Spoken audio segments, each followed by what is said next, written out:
여러분 이번에 리우 올림픽 경기를 쭉 보셨죠? 시간이 밤에 있어가지고 밤잠을 설치는 분도 계셨을 것입니다. 새벽에 일찍 일어나면 또 그 경기를 보기도 하고 그러셨을 것입니다. 그 리우 올림픽이 이제 내일이면 폐막식입니다. 그동안 우리가 본 것처럼 많은 선수들이 이 메달을 따려고 쭉 피나는 그런 경쟁을 벌이고 또 그렇게 했습니다. 그래서 어떤 분들은 금메달을 목에 걸기도 하고 은메달, 동메달 참 그런 귀한 열매들을 거두었습니다. 그런데 그러한 금메달이나 은메달, 동메달 같은 그러한 열매보다도 더 아름다운 열매도 있을 수 있다. 우리가 그런 생각을 한번 해봅니다. 이번 올림픽에서 올림픽 정신에 비춰볼 때 금메달보다 더 귀한 열매들도 있었지 않나 싶습니다. 대표적인 그 예가 여자 육상 5000m 예선전에서 일어났죠.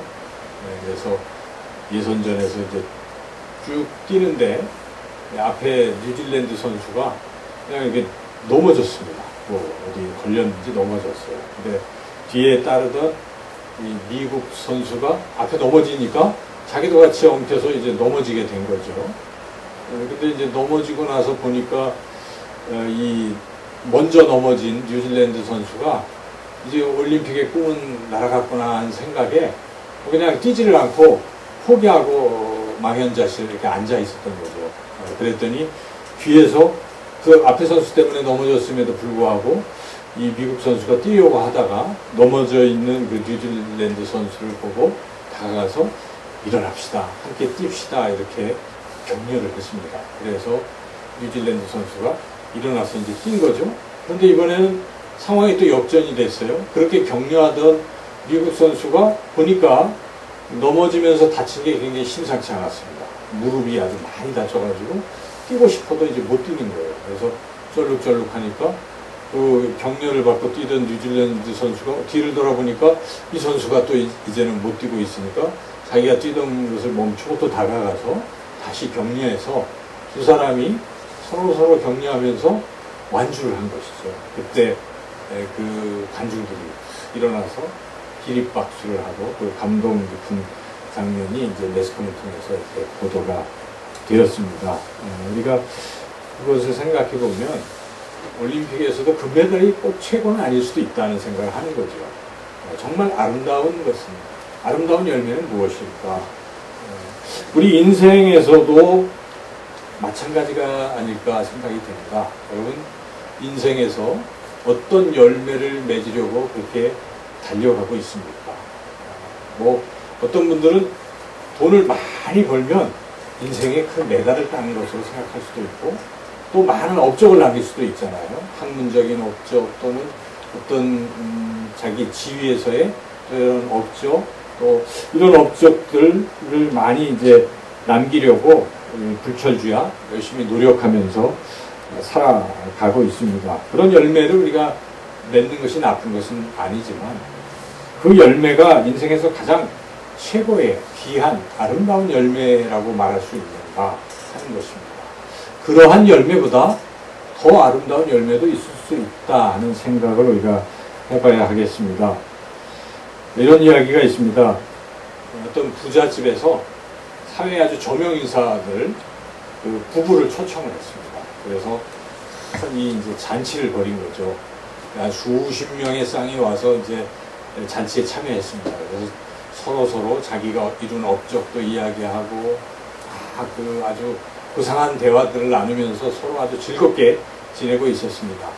그때에 이들에게 그 맛있는 음식을 대접하려고 많은 또 여러 종업원들이 또 분주히 땀을 뻘뻘 흘리며 그들을 이렇게 이제 시중을 하고 있는 것이죠. 근데 미묘한 그 긴장이 있는 겁니다. 한쪽에서는 아주 부유층이고 한쪽은 그냥 좀 그런 낮은 층이고 이러다 보니까 이게 보이지 않는 어떤 건널 수 없는 그런 어떤 벽이 생기고 이런 미묘한 긴장이 흐르고 있었습니다. 그때 그 유명한 이런 사람들 중에 한 그 부인이 아무도 모르게 조용히 그 자리에서 이렇게 빠져나가서 그 시중드는 여인들과 함께 일을 돌보고 같이 이렇게 시중을 든 겁니다. 그러면서 그 시중 들던 분들의 마음이 이렇게 열리고 그러면서 그런 계층의 벽이 무너지고 화해하는 그런 일들이 일어났다는 것이죠. 이 부인이 작은 어떤 수고라고 볼 수 있지만 그게 엄청난 결과를 가져온 것이죠. 그러한 분들의 그러한 삶, 섬기고 남을 배려하고 하는 이러한 삶과 우리가 그 앞에서 많은 그 어떤 사회적인 업적을 남기고 유명한 그런 사람들의 삶을 비교해 볼 때 과연 어떤 삶이 아름다울까? 우리는 어떤 삶을 동경하는가 하는 것입니다.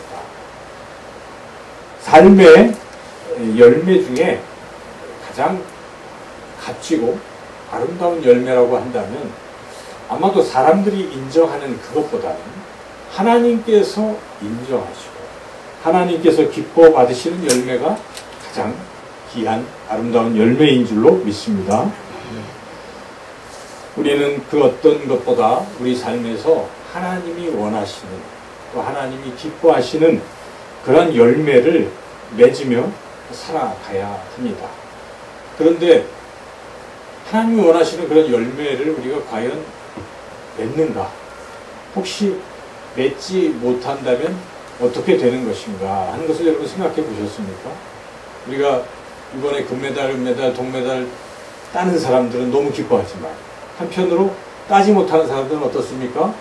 거의 막 실망하고 물론 또 이렇게 용기 있게 일어나는 사람도 있지만 굉장히 안타까워하지 않습니까? 그런데 우리 인생에서 정말 하나님이 원하시는 그런 금메달과 같은 열매를 우리가 따지 못했을 때 우리가 어떤 상태가 될까요? 그냥 단순히 금메달, 은메달, 동메달 못 따서 안타까워하는 그런 사람들처럼 그냥 안타까워하는 것으로 끝나는 것이냐 이것입니다. 여러분이 하나님 앞에 섰을 때 하나님이 원하시는 그 열매를 맺지 못했을 때 어떻게 될 것인가를 한번 생각해 보셨습니까? 마태복음 7장 19절에서 우리 예수님께서 친히 이렇게 말씀하셨습니다. 잘 들어보십시오. 아름다운 열매를 맺지 아니하는 나무마다 찍혀 불에 던져지느니라. 이 얼마나 심각한 말씀입니까? 우리 주님이 하신 말씀이에요. 주님은 우리에게 열매를 기대하시는 것입니다. 아름다운 열매를 기대하시는데 이 아름다운 열매를 맺지 못하면 그냥 아이고 안타깝다 정도가 아니라는 것입니다. 맺지 못하면 그 나무가 찍혀서 불에 던져질 것이라고 예수님께서 말씀하셨기 때문에 우리는 삶의 열매에 대해서 굉장히 진지하게 생각해야 한다는 것입니다. 유다서 1장 12절에서는 예수님의 동생 유다는 이렇게 말씀했습니다. 그들은 기탄 없이 너희와 함께 먹으니 너희의 애찬의 암초요 자기 몸만 기르는 목자요 바람에 불려가는 물 없는 구름이요 죽고 또 죽어 뿌리까지 뽑힌 열매 없는 가을 나무요. 예, 그 거짓 이단들에 대해서 평할 때 그들이 이러한 가을 나무다. 열매 없는 가을 나무. 뿌리까지 뽑힌 가을 나무라고 그렇게 비유적으로 표현을 했습니다. 결국 열매가 없는 나무는 그렇게 악한 그룹과도 같다라는 그러한 유다를 통한 하나님의 말씀입니다. 그래서 우리는 열매를 맺어야 하는 것입니다. 근데 뭐 인생에 그냥 아무 의미 없는 열매들, 돈 많이 버는 열매, 또 무슨 세상적인 업적 그런 나쁜 것은 아니지만 그런 열매만 맺는다는 것은 별로 의미가 없을 수, 하나님 앞에서는 의미가 없다는 것입니다. 하나님을 원하시는 그런 기뻐하시는 그 열매를 우리가 반드시 맺어야 하는데 그 이유가 무엇입니까? 무엇보다 좀 전에 말씀드렸지만 열매가 없으면요 하나님 나라 들어갈 수 없습니다. 그건 제가 얘기하는 것이 아니라 성경이 우리에게 그렇게 말씀하고 있습니다. 바로 우리 예수님께서 그렇게 말씀하시는 것입니다. 오늘 우리가 읽었던 요한복음 15장 4절, 8절 그 앞에 2절은 읽지는 않았지만 2절을 우리가 한번 읽어보겠습니다. 요한복음 15장 2절 말씀 다 같이 한번 읽어보겠습니다. 무릇 내게 붙어 있어 열매를 맺지 아니하는 가지는 아버지께서 그것을 제거해 버리시고 무릇 열매를 맺는 가지는 더 열매를 맺게 하려 하여 그것을 깨끗하게 하시느니라. 열매 맺지 않는 가지를 어떻게 하겠다는 것입니까? 제거한다는 것입니다. 제거하는 거예요. 제거해서 결국 6절도 한번 읽어볼까요? 사람이 내 안에 거하지 아니하면 가지처럼 밖에 벌어져 마르나니 사람들이 그것을 모아다가 불에 던져 사르느니라. 그러니까 결국 열매 맺지 아니하는 가지는 나무에서 떨어지고 또 찍혀서 그리고 버려지고 불에 태워진다라고 예수님께서 이 비유를 통해서 분명하게 말씀하십니다.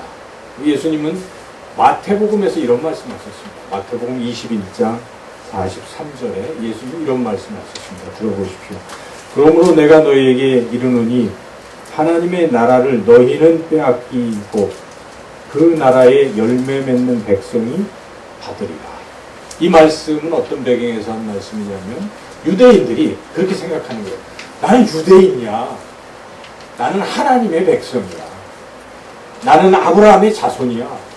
이렇게 생각하는 거예요. 그런데 보니까 삶에는 열매가 없는 것입니다. 하나님이 원하시는 열매가 없는 것이죠.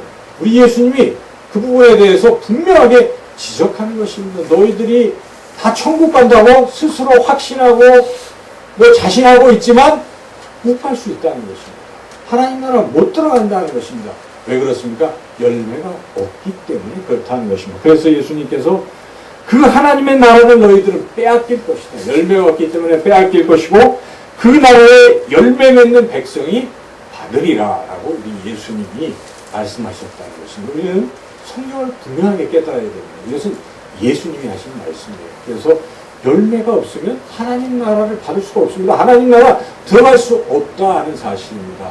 그래서 우리가 열매 맺는 게 이게 얼마나 중요한가를 분명하게 깨달아야 합니다. 그래서 그 유명한 스펄전 목사님이 이런 설교를 했습니다. 보십시오. 그날에 한 다발의 목사 포도나무 가지들이 불 속으로 들어갈 것입니다. 또 한 다발의 장로 가지들이 불 속으로 들어갈 것입니다. 계속해서 한 다발의 집사 포도나무 가지들이 들어갈 것입니다. 그리고 한 다발의 교인 포도나무 가지들이 불로 들어갈 것입니다. 그 유명한 스펄전 목사님이 이렇게 분명하게 설교한 것입니다. 여러분, 신앙의 어떤 교회의 어떤 지위, 목사라고 해서 뭐라고 해서 나는 천국 들어갈 것이라 자신하지 말라는 얘기입니다. 열매를 맺지 못하면 그 가지가 끊어지고 그리고 버려지고 태워져서 그냥 하나님 나라 들어갈 수 없다 하는 것 우리가 분명히 깨달아야 한다는 것입니다. 우리의 신앙적인 열매가 틀림없이 맺어져야만 하나님 나라 들어갈 줄로 믿습니다. 두 번째로 왜 우리가 아름다운 열매를 맺어야 하는가? 하나님께서 원하시기 때문이고요. 하나님은 그렇게 열매를 맺을 때 영광을 받으십니다. 오늘 본문에 분명하게 우리 예수님께서 너희들이 열매 맺으면 하나님이 영광 받는다라고 말씀하고 있습니다. 여러분 8절이죠. 8절 같이 한번 읽어보겠습니다. 너희가 열매를 많이 맺으면 내 아버지께서 영광을 받을 것이요. 거기까지 읽겠습니다. 그렇죠. 영광을 받으십니다. 하나님이 영광을 받으십니다. 여러분 신앙생활 하면서 늘 우리가 그렇게 이야기하지 않습니까? 우리는 먹든지 마시든지 무엇을 하든지 다 하나님의 영광을 위하여 한다라고 이야기도 하고 그렇게 살려고 또 애를 쓰고 합니다. 하나님의 영광을 위해서 사는 것 아니겠습니까? 우리 이번에 자꾸 제가 올림픽 얘기를 많이 해서 죄송한데요. 저는 감동받았어요. 양궁인가요? 선수가 금메달을 땄는데 이렇게 이야기를 하는데 그런 얘기 잘 안 하잖아요. 하나님께 영광을 돌린다. 그 얘기 하잖아요. 그리고 이게 다 난 실력이 없지만 하나님 기도해 주신 여러분들 덕분으로 제가 금메달을 땄습니다. 실제로 그분은 3등 안에 아주 간신히 들어갔다고 하지 않습니까? 그리고 실력으로 봐도 안 되잖아요. 다른 선수를 금메달 후보로 다들 생각하고 있었는데 이게 바람이 많이 불어가지고 바람 속에 쐈는데 그걸 누가 어떻게 인력을 하기 어렵잖아요. 그래서 저는 이게 하나님이 하셨다는 생각을 해요. 그분의 그 이야기를 들으면서 그렇습니다. 하나님께 영광 돌리고 살아가는 사람을 하나님이 기뻐하시는 것입니다. 그래서 많은 열매를 맺으면 하나님의 영광을 받으십니다. 여러분, 하나님의 영광을 돌리기를 원하신다면 다른 게 아니에요. 오늘 본문에 예수님이 열매를 맺으라는 것입니다. 그래서 우리는 열매를 맺는 것입니다. 열매를 많이 맺으면 천국 들어갈 것이요, 열매를 많이 맺으면 하나님께 영광을 돌리기 때문에 열매를 맺는 것입니다.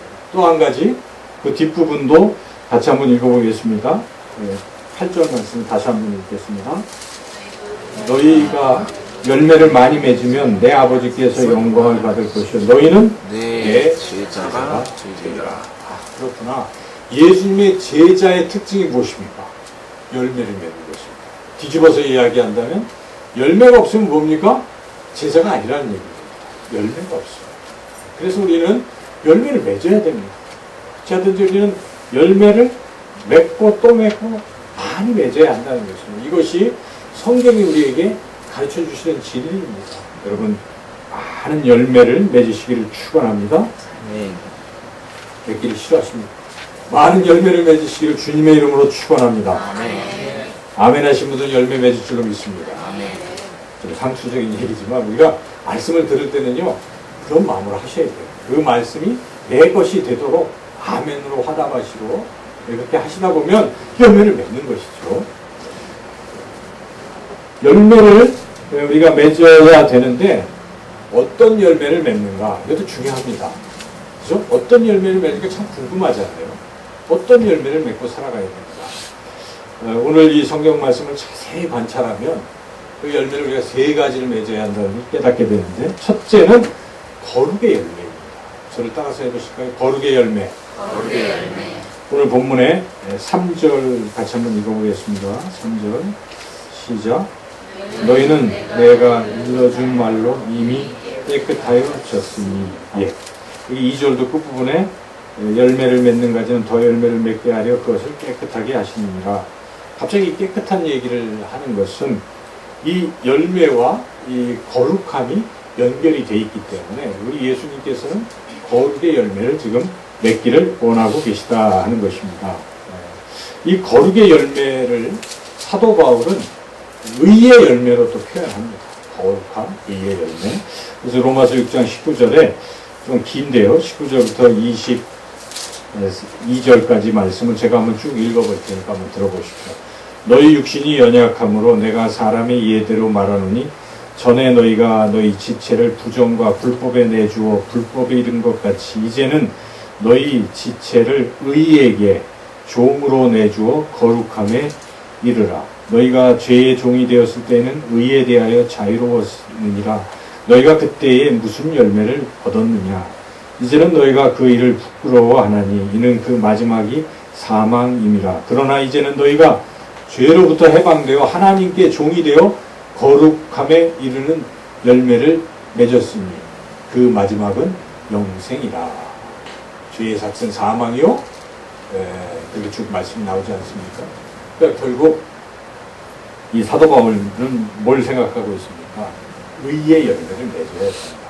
의의 열매는 예수님을 믿음으로 죄사함을 받고 우리가 거룩해져서 그렇게 되는 것을 가르치는 것입니다. 그런데 그것으로 그치는 것은 아니에요. 계속 로마서를 쭉 읽어나가다 보면 성화의 열매까지 같이 연결되어 있는 것을 우리가 알 수가 있습니다. 그래서 우리는 어쩌든지 죄에서 하나님이 벗어나게 했잖아요. 죄의 종이 안 되게 해주셨고 우리는 의의 종, 하나님의 종이 되었는데 그렇게 살라는 것입니다. 근데 아직도 우리가 예수님 믿고 죄사함 받았음에도 불구하고 그 죄를 자꾸 우리가 주인 삼아서 죄를 짓고 살면 안 되는 것입니다. 이것을 과감히 끊고 우리는 거룩함으로 나아가야 한다는 것입니다. 이게 바로 거룩함의 열매입니다. 거룩함의 열매를 맺어 가야 한다는 것입니다. 여러분 인생을 한번 쭉 생각해 보시죠. 내가 예수님 믿기 전에는 할 수 없어요. 그것은 그냥 죄로 살았어요. 근데 예수님을 믿었어요. 믿고 난 다음부터 우리가 깨끗해졌어요. 그런데 깨끗해진 이후로 우리의 삶이 어떠냐 하는 것입니다. 여전히 죄 속에 오히려 죄 용서함 받으니까 더 죄를 져도 되고 더 많은 죄를 져도 죄가 많은 곳에 사함의 은총이 더 크다 하면서 마음 놓고 죄를 짓고 있느냐? 그럼 뭔가 잘못 알고 있는 것입니다. 성경을 오해하는 것입니다. 성경 절대로 그렇게 가르치지 않습니다. 그것은 교리적으로 어떻게 잘못된 교리일 수가 있어요. 그게 아닙니다. 성경은 우리가 하나님의 자녀이기 때문에, 죄사함 받았기 때문에 이제는 하나님의 자녀답게 성령을 통해서 거룩해져야 한다는 것입니다. 그 거룩해지는 것을 성화라고 하는 것이며 그것이 구원의 한 부분인 것입니다. 의인이 되는 것이 시작이요 성화되는 것이고 나중에 영원하게 되는 것입니다. 우리가 그 신앙의 진리를 바르게 깨달아야 하기 때문에 우리는 이 어쩌든지 우리가 열매를 맺을 때 다른 것보다도 거룩의 열매를 맺겠다. 이런 마음으로 여러분 죄와 싸워야 되는 것이고 죄 가운데서 벗어나야 되는 것이고 다시 주일마다 와서 죄를 졌으면 또 우리가 회개하지 않습니까? 죄사함을 받고 새롭게 되어서 새 힘을 얻어서 이 한 주간은 다음 한 주간은 또 승리하고 이렇게 계속 거듭되는 승리를 통해서 거룩의 열매를 점점 맺어갈 때 그분은 하나님 나라 백성으로 하나님 나라에 들어가게 된다는 것입니다. 그러나 반대로 내 삶이 자꾸 반대로 열매와 상관없이 거룩의 열매와 상관없이 살아가고 있다면 심각하게 생각해 봐야 한다는 것입니다. 두 번째, 우리는 어떤 열매를 맺어야 되는가? 오늘 본문에서 예수님께서는 사랑의 열매를 맺으라고 말씀하십니다. 이 본문이 열매를 맺으라는 것으로 이렇게 말씀하셨잖아요. 그리고 9절부터 연결해서 쭉 15절까지 말씀하신 후에 다시 열매를 얘기를 하고 있어요. 16절에. 이 얘기는 무엇입니까? 이 열매가 9절부터 15절 사이에 있는 거라는 것입니다. 예수님이 열매를 많이 맺어라. 그리고 뭐라고 말씀하십니까? 9절, 10절 같이 한번 읽어볼까요? 아버지께서 나를 사랑하신 것 같이 나도 너희를 사랑하였으니 나의 사랑 안에 거하라. 내가 아버지의 계명을 지켜 그의 사랑 안에 거하는 것 같이 너희도 내 계명을 지키면 내 사랑 안에 거하리라 하면서 12절까지 연결된 12절 읽어보겠습니다. 내 계명은 곧 내가 너희를 사랑하는 것 같이 너희도 서로 사랑하라 하는 이것이니라 하고 친구를 위해서 목숨을 버리고 이런 사랑의 예를 쭉 들지 않습니까? 그리고 다시 16절에 열매 얘기를 하고 있습니다. 16절부터 읽어보겠습니다. 너희가 나를 택한 것이 아니요 내가 너희를 택하여 세웠나니 이는 너희로 가서 열매를 맺게 하고 또 너희 열매가 항상 있게 하여 내 이름으로 아버지께 무엇을 구하든지 다 받게 하려 합니다. 예, 그리고 17절에 다시 서로 사랑하라 이렇게 말씀하시잖아요. 그러니까 이 본문을 자세히 분석을 해보면 주님이 지금 열매를 자꾸 맺으라고 말씀하시면서 마음속에 가지고 있는 것이 무엇입니까? 사랑입니다. 이것은 이미 앞에서 참된 제자의 표지가 서로 사랑하라 13장에도 나왔지만 계속 연결되고 있는 것이죠. 그래서 우리가 이 사랑의 열매를 맺어야 됩니다. 사랑의 열매. 사도 바울은 사랑의 열매를 뭘로 표현합니까? 성령의 열매를 표현하고 있습니다. 여러분 성령의 9가지 열매는 다른 한 가지 말로 말하면 사랑의 열매입니다. 성령의 9가지 오직 성령의 열매는 사랑과 희락과 이렇게 쭉 나가잖아요. 9개라고 얘기도 하지만 신학자들은 사랑의 열매를 뒤에 8가지의 속성이 설명하고 있다고 말하고 있습니다. 그게 맞아요, 사실.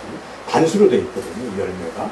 그러므로 이 성령의 9가지 열매는 하나로 무슨 열매입니까? 사랑의 열매입니다. 사랑의 열매예요, 사랑의 열매.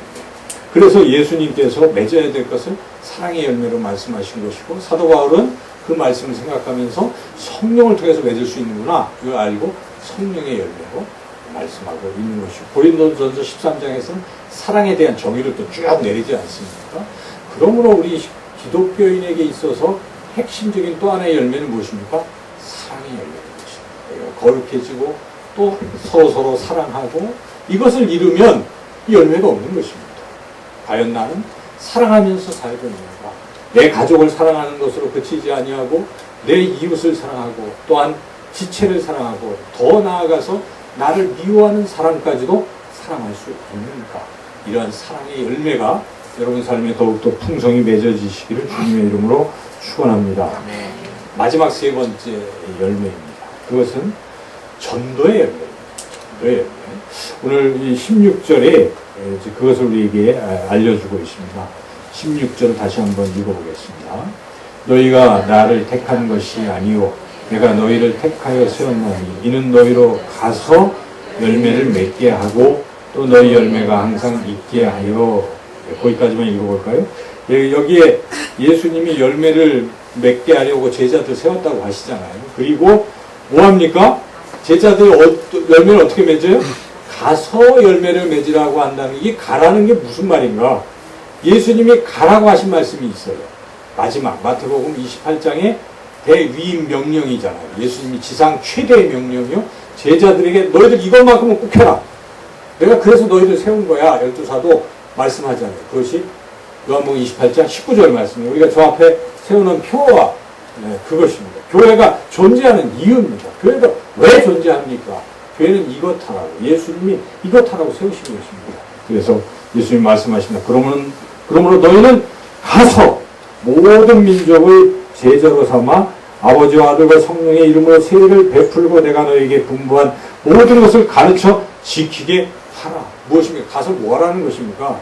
세례 주라는 것은 전도해서 세례 주고 끝나는 것이 아니지 않습니까? 무엇입니까? 말씀으로 잘 가르쳐서 제자를 삼으라 하는 것입니다. 이것이 열매입니다, 여러분. 여러분 인생에서 과연 누군가에게 복음을 전하고 그분이 예수님 믿게 하고 그것으로 끝난 것이 아니라 그분을 늘 돌보고 또 말씀으로 삶으로 보여주고 가르쳐서 그분에게 신앙적으로 성장하게 했는가, 그런 열매가 있는가를 우리가 생각해 봐야 됩니다. 과연 여러분 전도 열매가 있습니까? 내 생애에 이런 전도 열매가 있습니까? 이 세 가지, 우리가 거룩의 열매, 사랑의 열매, 전도의 열매를 맺어야 한다는 것입니다. 그렇게 맺는 사람이 주님의 제자요, 하나님께 영광을 돌리는 사람이요, 하나님 나라 들어가는 사람이라고 오늘 본문은 우리에게 분명하게 가르쳐 주고 있습니다. 어떻게 그 열매를 맺을 수 있는가도 또한 가르쳐 주십니다. 오늘 우리 예수님은 이 열매 맺어야 돼. 그래야 그렇게 되는 것인데 이 열매를 어떻게 맺는 줄 아니? 하고 열매 맺는 방법까지도 가르쳐 준다는 것입니다. 그 방법이 무엇입니까? 그것은 예수님 안에 거하는 거예요. 다른 게 아닙니다. 예수님 안에 거할 때 열매를 맺을 수 있다는 것입니다. 다시 우리 본문으로 돌아가서 5절 말씀을 같이 한번 읽어보겠습니다. 나는 포도나무요 너희는 가지라. 그가 내 안에 내가 그 안에 거하면 사람이 열매를 많이 맺나니 나를 떠나서는 너희가 아무것도 할 수 없습니다. 우리 스스로는 그 누구도 맺을 수 없습니다. 예수님을 떠나는 순간 맺을 수가 없는 것입니다. 예수님께 붙어 있어야 돼요. 포도나무에 가지가 떨어지면 끝장입니다. 붙어 있어야 돼요. 붙어서 그 뿌리로부터 오는 영양분을 공급을 받아야 됩니다. 주님으로부터 오는 생명을 받아야 열매를 맺는다는 사실입니다. 이 진리를 우리가 절대로 잊어서는 안 됩니다. 그래서 예수님 없이 우리가 어떤 여러 가지 선행도 하고 애를 쓰는 사람들도 있고 해보려고 하지만 그 한계가 있는 것이 되지도 않습니다. 우리는 주님 안에 어찌하든지 거해야 합니다. 거할 때 열매를 맺기 시작할 수 있다는 것입니다. 그것도 한두 개 맺는 게 아니라 많이 맺을 수 있다는 것. 포도나무에 그 열매가 아주 주렁주렁 맺힐 수 있다는 것입니다. 예수님 안에 거한다는 것이 무엇입니까? 여러분 예수님 안에 거하십니까? 어떻게 거하십니까? 네. 예수님 생각 많이 하시고 그냥 매사에 예수님과 이렇게 동행하는 거죠. 그게 거하는 것이 같이 사는 거예요. 부부가 같이 사는 게 서로 그렇죠? 그런 것입니다. 그래서 항상 주님과 떨어지지 않아요. 그래서 막 어려운 일이 있을 때 주님 안에 거하는 사람은 첫마디가 뭐로 나오겠습니까? 오 주여 주님 그죠? 어려운 일이 닥쳤을 때 그렇게 사는 근데 우리가 아이고 다른 얘기 자꾸 하고 주님이 막 불똥이 떨어지니까 상관도 없다 하면 이건 뭔가 좀 심상치 않은 거예요. 그래서 우리 삶에 늘 주님과 이렇게 붙어있는 그래야 열매를 맺을 수 있다는 것입니다. 그래서 성령의 열매도 결국 그 사랑의 열매도 누구의 열매입니까? 주어가 성령 아닙니까? 성령이 맺게 주십니다. 이 열매도 주님의 열매예요. 포도나무의 열매잖아요. 그렇죠? 포도나무, 예수님의 열매입니다. 그래서 우리는 예수님, 성령님과 이렇게 동행하는 사람들이 열매를 맺을 수 있다는 것이고 그리고 조금 더 구체적으로 주님 안에 거하고 동행하는 삶에 어떻게 이렇게 진전이 되는 것일까? 이것을 주님께서 말씀하시는데 두 번째는 말씀 안에 거하라는 것입니다. 오늘 7절 같이 한번 읽어보겠습니다. 너희가 내 안에 거하고 내 말이 너희 안에 거하면 예. 이렇게 예수님은 내 안에 거하는 것 그 다음에 이어서 뭐라고 말씀하십니까? 내 말이 너희 안에 거하는 것. 그렇구나. 말씀 안에 있는 것, 말씀에 거하는 것, 이것이 열매를 맺는 길이다. 이미 우리는 지지난주에 말씀에 거하는 것에 대해서 다 들었습니다. 그렇죠? 말씀에 거할 때 열매를 맺어요. 근데 제가 다시 한번 그 부분을 정리하기 위해서 예수님께서 씨 뿌리는 비유하신 말씀을 마가복음, 누가복음, 마태복음에 기록된 것을 종합해 봤어요. 그 씨 뿌리는 비유는 말씀이잖아요. 씨가. 이 말씀의 씨를 다시 어떻게 받아들이느냐를 설명하기 위해서 좀 비유로 하신 말씀이거든요. 우리가 말씀 안에 거하는 게 어떤 단계로 어떻게 해야 되는가를 우리가 종합해 보면 알 수가 있는데, 첫째는 들어야 돼요. 그래서 이것은 그냥 듣는 게 아니라 착하고 좋은 마음으로 들어야 됩니다. 말씀을 들을 때 착하고 좋은 마음으로 들어야 됩니다. 우리 누가복음 8장 10에 좋은 땅에 있다는 것은 착하고 좋은 마음으로 말씀을 듣고 이렇게 돼 있거든요. 그러니까 이 말씀을 들으면 벌써 듣는 태도에서 알 수가 있어요. 아, 저분이 열매를 맺겠구나 하는 것은 알 수가 있잖아요. 설교에서는 알 수가 있어요. 그죠? 어떤 분은 말씀을 어떻게 들어요? 선하게 들어요. 아, 하나님이 나를 살려주시려고, 나를 좋은 길로 인도하시려고 주시는 게 너무나 감사해야 하고, 어떤 말씀이 들어와도 이렇게 착하고 좋은 마음으로. 반대는 무엇입니까? 악하고 나쁜 마음으로 들어요. 삐딱하게 듣는 거죠. 무슨 말씀, 좋은 말씀이 들어와도 나를 욕하는 것이다, 나를 비난하는 것이다, 나를 해롭게 하는 것이다 라고 들을 수도 있잖아요. 그렇게 들으면 안 된다는 거예요. 열매가 안 맺힙니다. 나쁜 열매만 맺히는 것이죠. 그래서 첫째는 여러분, 좋은 마음, 착하고 좋은 마음으로 듣는다는 것은 어떻게 할 수 있습니까? 말씀을 들을 때 아멘 하는 사람들은 그래서 기분 나쁜데 아멘 하는 사람 있습니까? 기분 나쁘면 아멘도 안 하잖아요. 그냥 속으로 노멘 하거나 또는 그냥 딴소리하고 뭐 이러잖아요. 그래서 벌써 좋은 교회는요, 말씀이 열매 맺는 교회는 가보면 알잖아요. 아멘이 얼마나 큽니까? 물론 습관적으로 하는 건 또 문제가 있지만 정말, 아니 그런 아멘은 있어요. 소리는 안 내지만 마음속으로 아멘 뭐 그렇게 할 수도 있잖아요. 여하튼 아멘이 필요한 것입니다. 우리 이러한 착하고 좋은 마음으로 들어야 하는 것이고, 두 번째는 듣는다고 다 끝나면 안 됩니다. 깨달으라는 것입니다. 깨달아야 돼요. 무슨 뜻인지 모르면 또 안 되는 것이죠. 그래서 말씀을 잘 듣긴 들었는데 깨닫지 못한 부분을 마태복음 13장 23절에서 이렇게 말씀합니다. 좋은 땅에 뿌려졌다는 것은 말씀을 듣고 깨닫는 자니, 그래서 30배, 60배, 100배의 열매를 맺는다. 깨달아야 되는 것입니다. 깨달아야 돼요. 깨닫는 것은 누가 깨닫습니까? 성령이 깨닫게 하십시오. 기도하세요. 제가 이 말씀을 듣고 깨닫게 해주세요. 전하는 자도 하나님 말씀을 잘 전하게 해주세요. 성령님 기도하지 않습니까? 그래서 잘 깨달아요. 깨닫기만 하면 끝납니까? 아닙니다. 받아들여야 해요. 이걸 제가 쭉 분석을 하면서 이게 정확하게 이루어졌다는 걸 깨닫는데, 이번에는 마가복음 4장 20절에서 이렇게 말씀하고 있습니다. 좋은 땅에 뿌려졌다는 것은 곧 말씀을 듣고 받아 30배, 60배, 100배. 받아는 건 무엇입니까? 받아들이는 것입니다. 다 깨달았는데도 마음으로 받지 않는 사람이 있어요. 머리로는 받아요. 그런데 깨달았어요. 그런데 가슴으로 받지는 않는 것입니다. 이러면 안 되잖아요. 가슴으로, 마음으로 그 말씀을 받아들여야 합니다. 오늘 열매 맺는 것에 대해서 가슴으로 받아들여야 된다는 것입니다. 그리고 마지막으로 누가복음에서는 그것으로 끝나는 것도 안 된다는 것입니다. 지키라는 것입니다. 누가복음 8장 15절에 좋은 땅에 있다는 것은 착하고 좋은 마음으로 말씀을 듣고 지키어 인내로 결실합니다. 지키라는 것은 무엇입니까? 들은 대로 실천하라는 것입니다. 그렇죠. 그래서 어떻게 말씀을 들어야 되겠습니까? 말씀 안에 거한다는 건 무엇입니까? 말씀을 착하고 좋은 마음으로 들으십시오. 그리고 어떻게 해야 돼요? 깨달아야 돼요. 알아야 돼요. 그리고 마음으로 받아들이고 손과 발로 삶으로 어떻게 해야 돼요?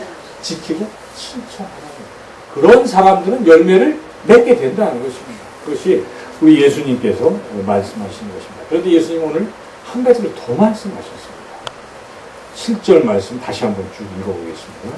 너희가 내 안에 거하고 내 말이 너희 안에 거하면 무엇이든지 원하는 대로 구하라. 그리하면 이루리라. 왜 이 말씀을 하셨어요? 이 말씀 물론 한 절 또 떼서 기도는 응답된다, 구하면 응답된다 이렇게만 강조할 수도 있어요. 그것은 어찌 보면 전체 맥락에서 좀 벗어날 수 있다고도 볼 수 있어요. 지금 여기서 무엇을 구하라는 것이겠습니까? 앞뒤로 볼 때 열매를 구하라는 것이 틀림없잖아요. 근데 열매를 구할 때 어떻게 열매를 맺는다는 말씀입니까? 구하라, 기도하라 하는 것입니다. 그래서 주님과 동행하고 주님의 말씀 안에 거하고 그리고 그 말씀을 지키고 말씀을 붙들고 믿고 어떻게 하라는 것입니까? 기도하면 열매를 맺어서 8절에 많은 열매를 맺어서 하나님께 영광을 돌리고 예수님의 제자가 된다라고 예수님이 말씀하신 것입니다. 열매 없는 그런 가을나무 같은 뿌리째 뽑힌 가을나무 같은 그런 존재가 되지 마십시오. 열매가 없어서 찍혀 불에 던져 타버리는 그런 나무가 되지 마십시오. 우리는 하나님께서 기뻐하시는 그 열매를 맺는 나무가 되어야 할 것입니다. 예수님과 함께 동거하고 예수님의 말씀을 착하고 좋은 마음으로 받아들이고 깨닫고 그리고 지키며 말씀을 붙들고 기도하셔서 거룩함의 열매, 사랑의 열매, 그리고 전도의 열매를 많이 맺는 참된 제자가 되셔서 하나님께 영광을 돌리고 하나님 나라 들어가시기를 주님의 이름으로 축원합니다. 아멘. 하나님 이 귀한 열매 맺으라 하셨사오니 이제 우리 삶에 열매가 있게 하시고 우리 영상교회에 이러한 귀한 열매들이 주렁주렁 열리고 맺어져서 하나님께 기쁨이 되며 하나님께 영광 돌리는 귀한 교회와 성도들이 다 되게 하여 주시기를 간절히 원하옵고 예수님의 이름으로 기도드리옵나이다. 아멘.